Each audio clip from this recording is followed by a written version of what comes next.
For nearly a decade, I held on to belief that trust was the unshakable foundation of any deep and meaningful relationship, the anchor that steadied me through life's most unpredictable storms.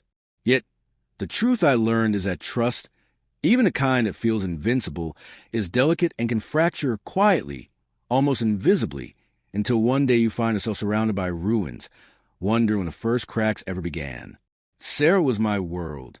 We met during our university days, and from that very first spark, I believed she was my soulmate, my lifelong companion.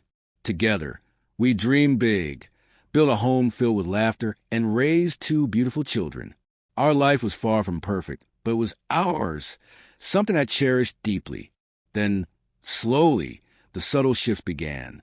Small, almost imperceptible changes crept into Sarah's behavior, seeping into the fabric of our daily lives like a faint poison. She started coming home later than usual, her explanations vague and inconsistent, work commitments that didn't quite add up. Her phone, once casually left on the kitchen counter, became a guarded secret, tucked away the moment I walked into the room. A faint, unfamiliar scent clung to her clothes, tightening a knot deep in my gut. At first, I brushed it off, convincing myself it was stress or exhaustion from her demanding career. I clung desperately to denial, refusing to entertain darker suspicions. Maybe she was just overwhelmed, I told myself. But the nagging doubts refused to fade. One evening, after putting the kids to bed, I noticed her phone glowing softly on the kitchen counter. My heart pounded as I hesitated, knowing I was crossing a boundary, yet the need for clarity overwhelmed my hesitation.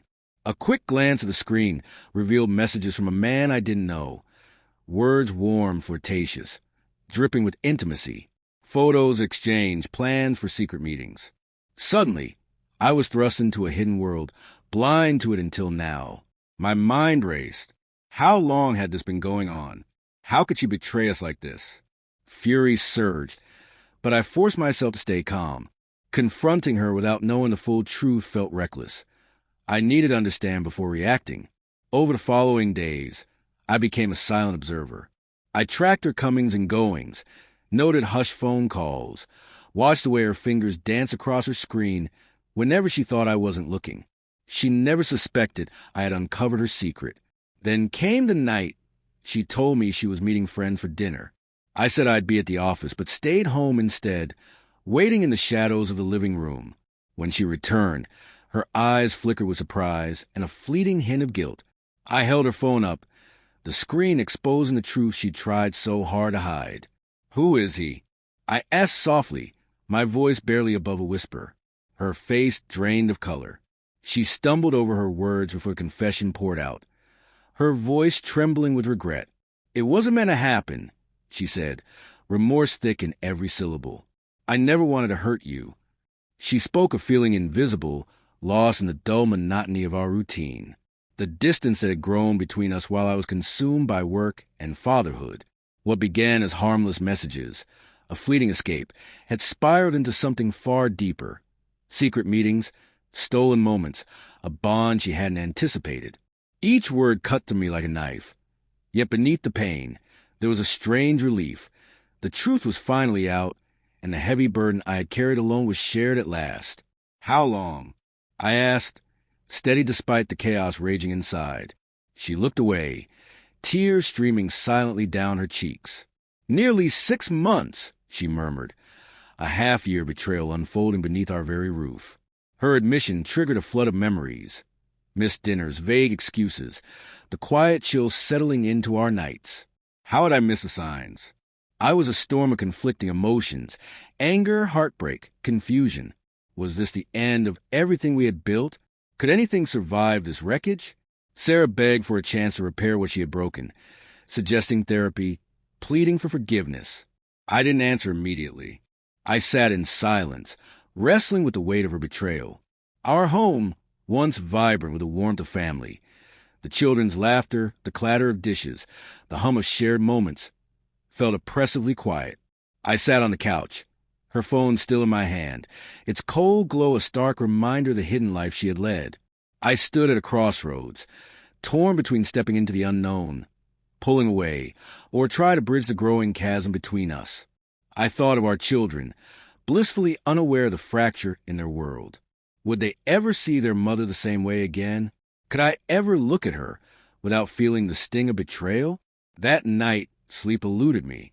Every creak, every passing car felt like a warning, an omen of further unraveling. The days that followed were thick with tension. Sarah and I existed side by side, but we were strangers occupying the same space. Our conversations were brief and clipped, the warmth between us replaced by weary glances and awkward silences.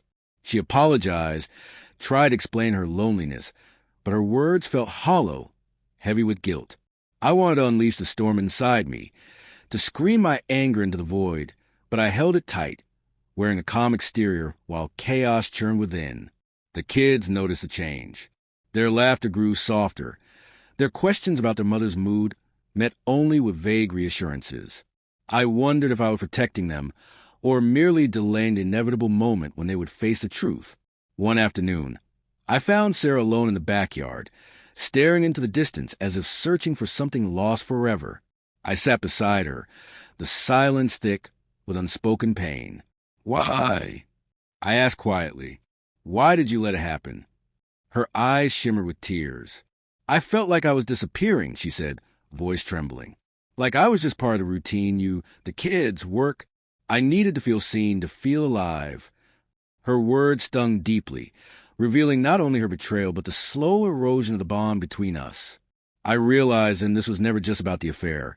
It was about years of unnoticed drift, of needs unmet and silence left unspoken. We began therapy, peeling back layers of pain, years of neglected feelings, unvoiced frustrations, and small disappointments that had accumulated like dust, unnoticed until they became a barrier. Each session was a tentative step forward, but trust, once broken, is not easily mended. I found myself watching her, searching for sincerity or signs of deceit. She grappled with her guilt, striving to prove she wanted to change. Amid the pain, there were fleeting glimpses of the woman I had fallen in love with, her gentle laugh, a fleeting smile, a touch that felt real. Those moments reminded me why I had chosen her in the first place. But love alone could not erase the hurt. The shadow of her betrayal lingered, and I faced a daunting choice. Could I live with this fracture, or was walking away inevitable? One night, after the children were asleep, we sat down not as adversaries, but as two people searching for a way forward. I told her forgiveness wouldn't come quickly, that healing would be a long and painful journey, and that honesty, both with each other and ourselves, was the only path through the darkness. She nodded, tears glistening in her eyes, promising to fight for our marriage if I was willing to try. The road ahead was uncertain, with no guarantees a happy ending. But beneath the layers of pain, a fragile glimmer of hope flickered, a quiet light suggesting that maybe, just maybe, love could find a way to mend what had been broken.